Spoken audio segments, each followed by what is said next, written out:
유아 사회교육 강의 시작하도록 하겠습니다. 네, 앞에서 마찬가지로 목적과 목표를 알아보고 교육 내용, 학습 방법, 평가, 활동의 실제에 대해서 이야기 나눠보도록 할게요. 자, 유아 사회교육은 유아의 사회화를 목적으로 유아가 자신과 주변과의 관계를 이해하고 여러 가지 활동 경험을 바탕으로 유능한 사회생활과 사회적 가치 판단을 통해 필요한 자질을 키워주는 영역입니다. 유아사회 교육의 목적과 목표를 살펴볼 텐데요. 전미사회교육위원회에서는 5가지의 목표를 제시하였습니다. 첫 번째는 개인의 발달을 돕는 것, 두 번째는 사회적 시민 능력을 기르는 것, 세 번째는 사회적 지식의 습득, 네 번째는 사회적 다양성에 대한 이해와 존중, 마지막으로는 세계적 시민의식을 기르는 것이라고 제시를 하였습니다. 우리나라에서도 누리과정과 표준보육과정에서 사회관계 영역을 다루고 있는데요.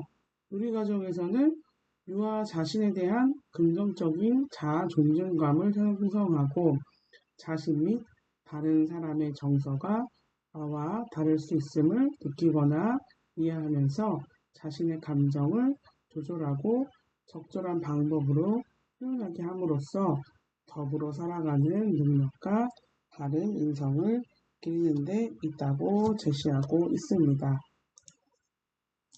유아 사회교육의 내용을 살펴볼 텐데요. 누리과정에서는 사회관계 영역에서 사회교육을 다루고 있습니다. 사회관계 영역에서는 나를 알고 존중하기가 처음에 나옵니다. 이 내용 안에는 나를 알고 소중히 여기는 것, 또 나의 일을 스스로 하는 것으로 두 가지의 내용 범주로 나누어져 있고요. 연령별로 배워야 할 내용 체계도 나누어져 있습니다. 그래서 만 3세 같은 경우에는 나에 대해 관심을 갖는다면 만 4, 5세는 나에 대해 알아본다. 또 만 3세는 나와 다른 사람의 차이에 관심을 갖는다라면 만 4세는 나와 다른 사람의 차이점을 알아본다. 만 5세는 나와 다른 사람의 신체적, 사회적, 문화적 차이를 존중한다. 연령별로 다른 내용 체계를 가지고 있습니다. 또 두 번째 덕목은 나와 다른 사람의 감정을 알고 조절하기입니다. 그래서 다른 사람의 감정을 알고 표현하기의 내용과 나의 감정을 조절하는 두 가지의 내용으로 나누어져 있습니다. 만 3, 4세는 자신의 감정을 조절해보는 게 중요한 내용 체계라면 만 5세는 자신의 감정을 상황에 맞게 조절한다가 내용으로 제시되어 있습니다.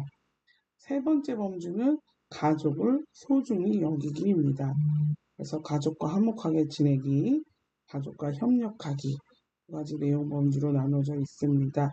그래서 이 내용에서도 만 5세는 다양한 가족 구조에 대해서 알아보고 또 서로 도와야 함을 알고 실천한다. 이렇게 나성형적 교육 방식을 채택을 하고 있습니다. 네 번째 범주는 다른 사람과 더불어 생활하기입니다. 그래서 친구와 사이좋게 지내기, 공동체에서 화목하게 지내기가 제시되어 있고요. 마지막으로는 사회에 관심 갖기.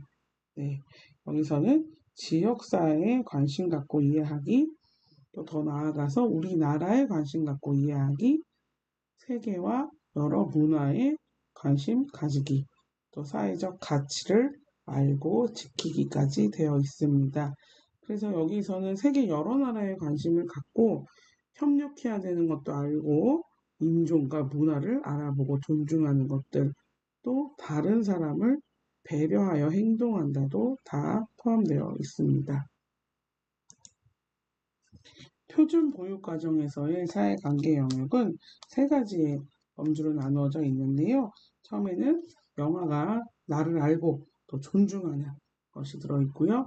다음은 나와 다른 사람의 감정을 아는 것. 또 세 번째는 더불어 생활하기입니다. 더불어 생활하기는 안정적인 애착을 형성하고 또래에 관심을 갖고 자신이 속한 집단을 알고 사회적 가치를 아는 네 가지의 범주로 나누어져 있어요. 초중교육과정은 0에서 1세가 내용 체계가 같이 있고요. 그 다음에 2세, 우리나라로 나이로 4세죠. 만 2세 내용 체계가 나누어져 있습니다. 세 번째는 인성교육입니다. 인성교육이란 도덕성, 사회성, 정서를 포함한 바람직한 인간으로서의 성품을 기르고 덕성을 바탕으로 교양과 능력을 겸비한 인간을 기르는 것을 포함하고 있습니다. 인성교육의 내용은 또 덕목별로 알아볼 수가 있는데요. 배려가 있습니다. 배려는 타인의 필요와 요구에 민감하게 반응하고 공감하는 것입니다.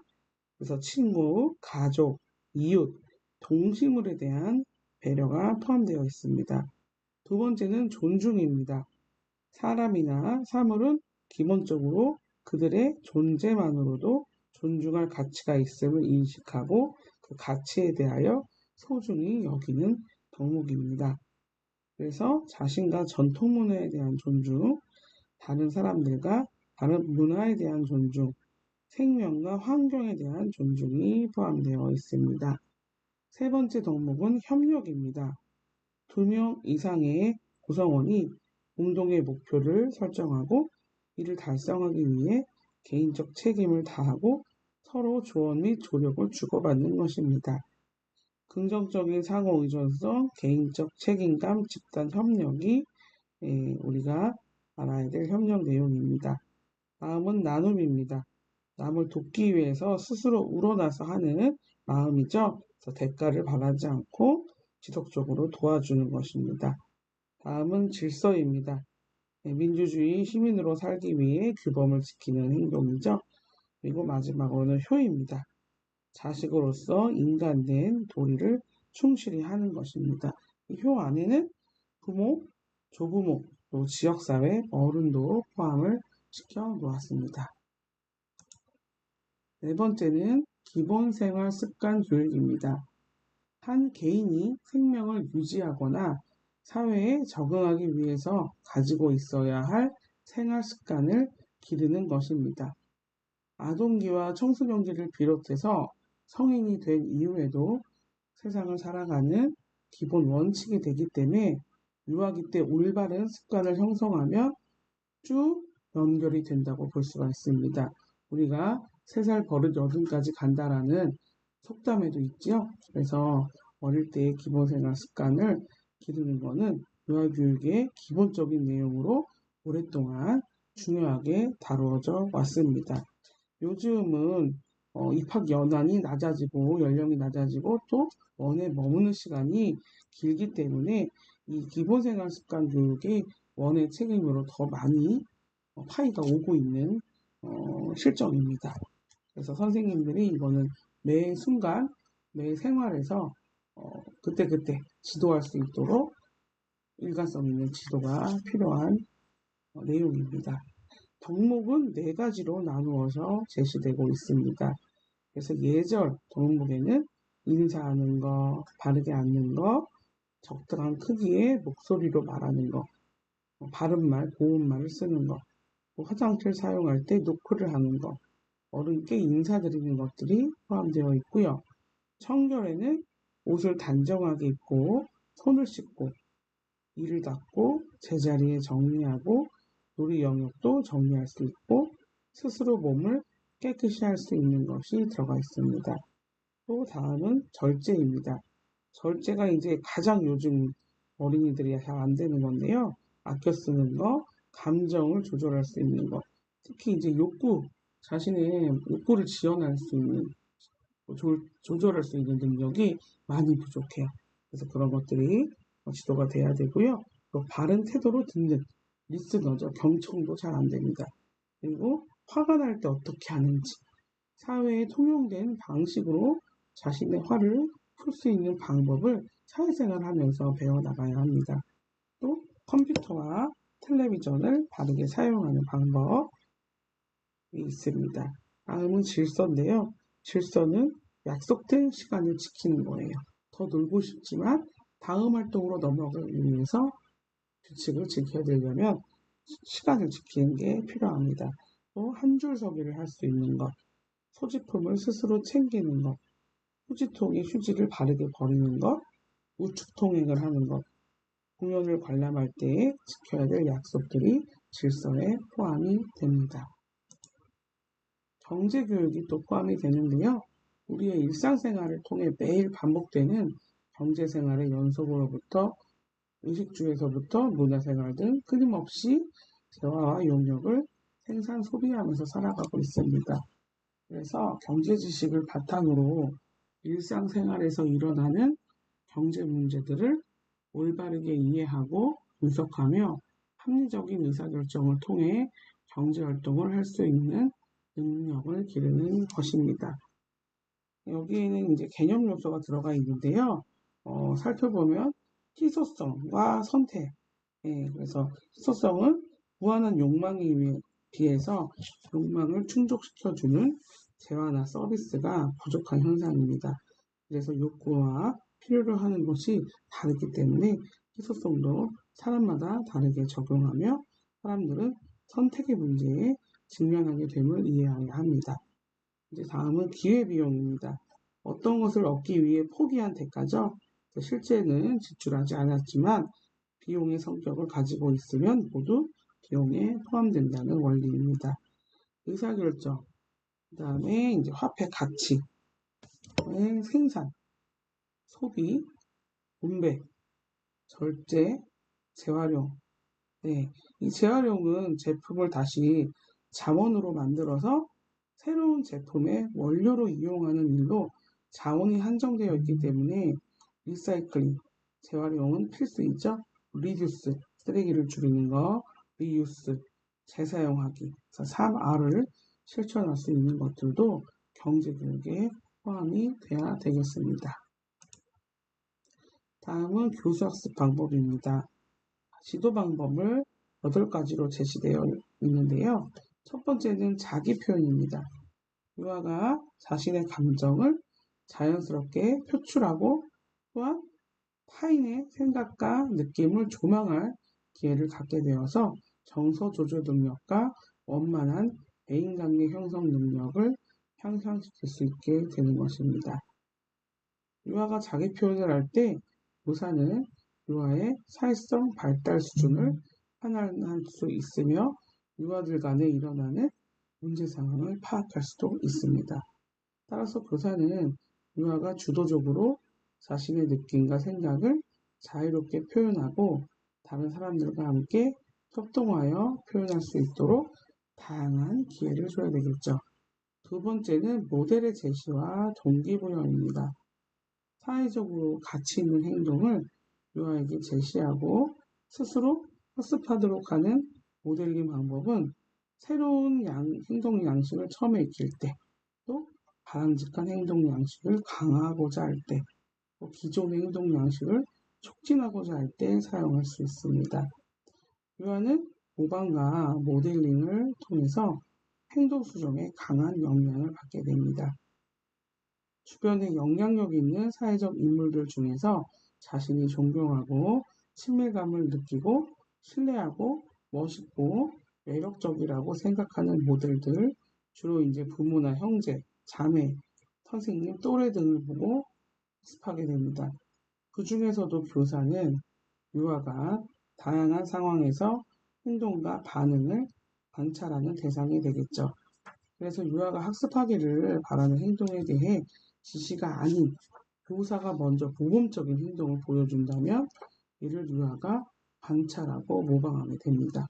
그래서 이제 선생님들끼리의 물건을 빌릴 때 예의 범절, 또 선생님이 밥 먹는 태도, 또 쓰레기를 재활용해서 버리는 행동들, 그리고 도움을 받았을 때 어떻게 인사하는지, 복도에서는 어떻게 걷는지 이런 게 다 걸어다니는 교과서가 됩니다. 세 번째는 감정이입 및 역할 담당 능력입니다.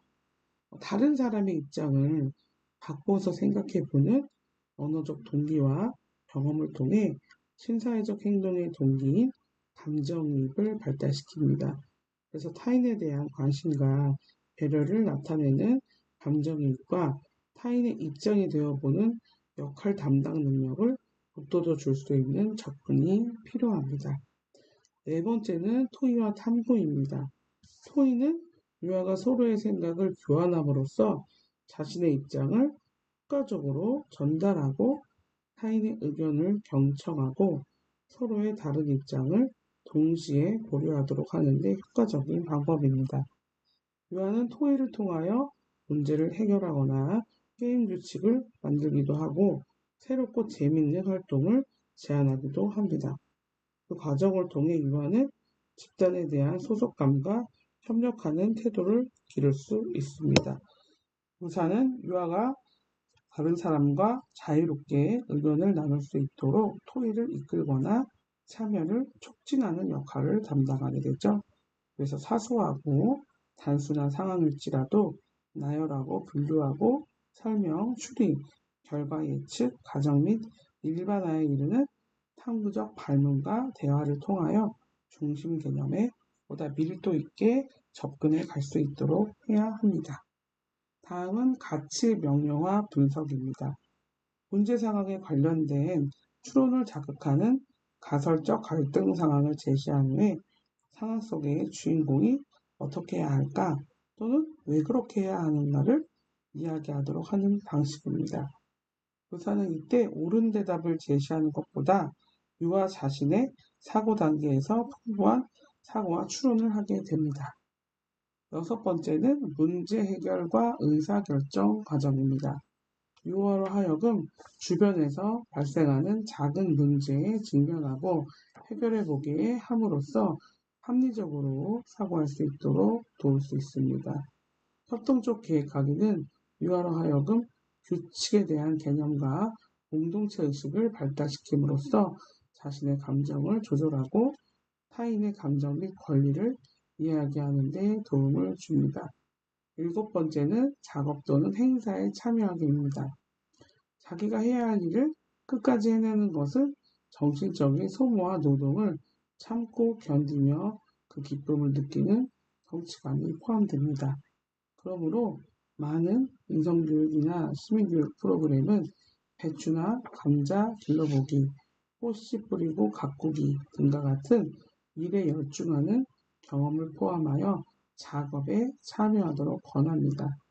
또 원에서 실시하는 행사를 직접 계획해보고 함께 프로젝트를 수행하거나 활동에 적극적으로 참여해보는 활동도 생활 경험을 풍부히 하여 공동체 의식을 함양하는 통합적 학습의 장을 제공하게 됩니다.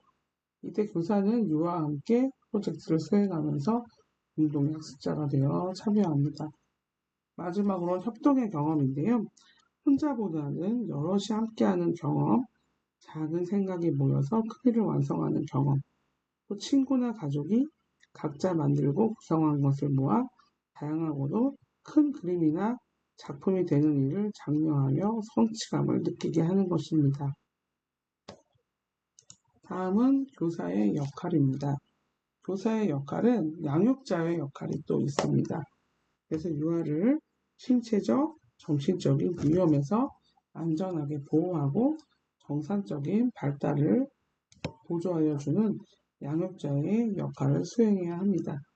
이러한 경향은 최근 유아교육 대상 연령이 하향화되고 운영 시간이 늘어남에 따라 더욱 중요하게 부각되어 가고 있습니다. 양육적인 역할을 수행하기 위해서는 교사는 가정과 같은 편안한 물리적 환경을 구성하고 유아를 있는 그대로 수행해주는 태도를 가져야 합니다. 유아가 처음으로 집단 생활을 시작하게 되는 유아교육 기간을 편안한 곳으로 느끼고 잘 적응할 수 있게 된다면 이후의 학교 생활도 문제가 없을 것입니다. 그래서 교사는 유아가 생활하는 환경에 위험 요소가 있는지 없는지 사전에 관찰하고 또 점검함으로써 안전한 환경에서 생활할 수 있도록 해야 합니다. 두 번째는 관찰자로서의 역할입니다. 유아는 개인적인 능력이나 요구, 개인차를 파악하여 개별화된 교육을 수행해야 합니다. 따라서 유아교사는 항상 유아의 건강 상태나 행동, 생각, 느낌을 유심히 관찰한 후 기록하고 그 결과를 교육계획에 반영해야 합니다. 관찰은 유아의 성장 발달에 대한 정보를 제공하여 주기 때문에 발달에 적합한 활동을 계획하고 유아의 발달 과정에서의 문제 적응을 밝혀내며 학부모에게도 필요한 정보를 제공해 줄 수 있게 합니다. 또한 관찰은 교사에게 자신의 교사 학습 방법과 과정을 반성하여 보고 개선할 수 있는 기초 자료를 마련해 줍니다. 세 번째는 교육 프로그램 개발자로서의 역할입니다. 교육 프로그램 기획자로서의 교사의 역할은 교수의 가장 중요한 측면인 학습 활동의 계획 및 조직, 평가에 이르는 일련의 과정을 계획하고 수행하는 것입니다. 우선 교사는 유아의 발달 수준과 유아교육기관의 상황, 부모나 지역사회의 요구, 국가 수준의 교육과정 등을 기초로 교육계획을 수립합니다. 교사가 수립한 교육계획은 유아의 요구나 흥미, 상황에 따라 융통성 있게 운영되어야 하며 교육계획에 따라 활동을 수행하고 난 뒤 교사는 반드시 활동에 대한 유아의 반응을 관찰하면서 그 결과를 다음 교육계획 안에 반영하도록 합니다. 네 번째는 교수 조력자의 역할입니다. 교사의 가르치는 역할은 유아를 어떤 존재로 이해하느냐에 따라 달라집니다. 유아를 수동적인 존재로 본다면 교사의 올바른 지식이나 정보 전달자, 평가자, 행동 강화자로서의 역할이 강조되지만 유아를 스스로 발달 가능성이 있는 존재로 이해한다면 교사는 학습을 관찰하고 환경을 구성하고 또 필요할 때 적절히 도와주는 조력자로서의 역할을 강조하게 됩니다. 교사는 유아에게 적절한 질문이나 동기를 유발시켜 주어 유아 스스로 문제를 해결할 수 있게 격려해주고 그들의 학습을 보조해주는 조력자의 역할을 수행하면서 풍부한 교직구를 포함한 논리적 환경을 구성해 주어야 합니다. 마지막으로 다섯 번째로는 상호작용자의 역할이 있습니다. 그래서 유아의 개별성이 고려되는 교육을 하기 위해 상호작용을 해야 되는데요. 놀이나 활동을 하는 동안에 보이는 개별적인 요구와 흥미를 잘 관찰한 다음에 적합한 교직 교구와 교육활동을 마련하여 주고 유아와 상호작용을 하는 일은 유아교사의 중요한 역할입니다. 여섯 번째는 모방과 동일시 대상으로서의 역할입니다. 유아교사는 유아가 모방하고 동일시하는 대상으로서도 중요한 존재인데요. 유아는 교사의 언어, 행동, 생각, 태도 등 모든 것을 닮으려고 합니다. 그래서 사회와 모델의 대표적인 위치에 있기 때문에 말투, 동작, 태도는 유아의 놀이 가운데서도 표현이 됩니다. 그래서 교사는 좋은 행동 양식이나 태도를 자신의 것으로 유아가 본받아 하기 때문에 단순히 지식의 교수자가 아니고 도덕적인, 윤리적인, 건전한 모범을 보이도록 늘 노력해야 합니다. 마지막으로는 의사결정자로서의 역할입니다. 의사결정은 책임을 수반하는 일입니다. 그래서 끊임없는 의사결정 상황의 연속이고 교사는 그 속에서 적절한 역할을 수행해야 합니다.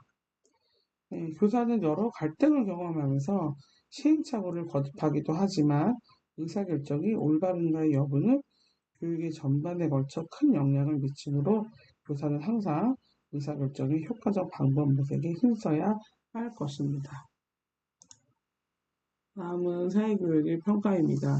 유아의 사회적 기술과 가치 태도, 또 개념 획득에 대한 현재 발달 수준과 발달 과정, 활동 후 교육적 경험과 효율성을 평가하기 위해서는 관찰법을 쓰는데요. 관찰의 방법에는 일화기록법이 있습니다. 일화기록법은 상황과 행동에 초점을 맞춰서 서술형으로 기록하는 방법입니다. 또 사건 표지법이 있습니다. 어떤 사건이나 행동이 일어날 때마다 기록하는 방법이죠. 또 평정척도법이 있습니다. 그래서 행동 관찰 후 일정한 위치에 평정하도록 하여 수령화된 점수를 부과하는 방법입니다. 그래서 1, 2, 3, 4, 5점 이렇게 체크하는 거죠. 그리고 행동 목록법. 친구들과 놀이를 하는가? 예, 아니요. 체크를 하는 것입니다. 그래서 행동의 작은 변화를 기록하는 데 유용한 방법입니다. 또 면담. 면담은 일관성을 가지고 정확하게 또 명료하게 충분하게 광범위하게 살펴보아야 하겠죠. 네, 이건 실제예요. 한 눈을 가리고 한 친구는 눈을 가린 친구를 데리고 게임을 해서 어려운 친구를 돕는 수업입니다. 또 이제 경제교육의 예로 쿠폰을 만들어서 부모님한테 지급하거나 또 실제 마트에서 장을 본 후에 원내에서 친구들끼리 시장놀이를 역할을 바꿔서 하는 수업입니다. 이것으로써 유아 사회교육을 마치도록 하겠습니다. 네, 온라인 강의 듣느라 너무 고생 많으셨습니다. 네.